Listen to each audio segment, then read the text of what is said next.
In the darkness, I thought I would never see light again. My heart stopped.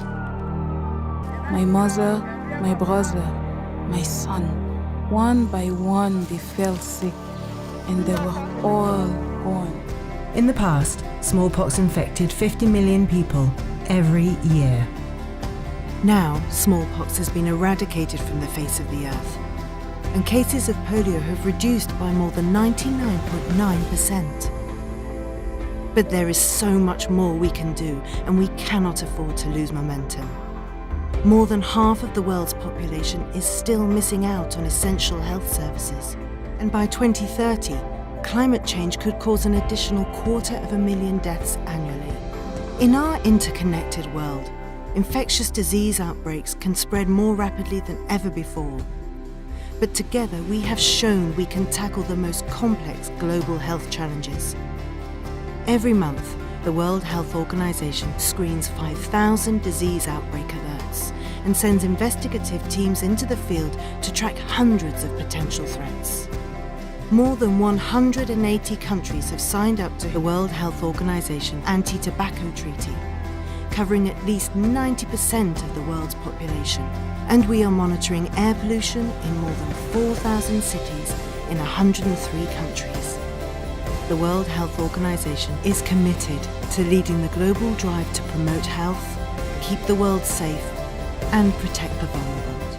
Health is the business of every sector, not just the health sector. Health is fundamentally a political choice. Today, I would like to talk about one of the scarcest commodities in global health. The commodity I'm talking about is political will. It's the biggest deficit we face.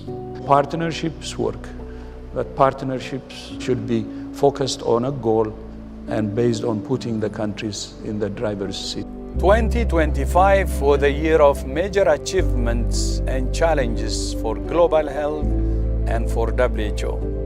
The most significant achievement was the adoption of the WHO Pandemic Agreement, a powerful example of what multilateralism can deliver when countries choose cooperation over division. In addition, this year WHO validated 13 countries for the elimination of diseases. We provided guidance on innovations, including lenacapavir for HIV prevention and GLP-1 therapies for obesity.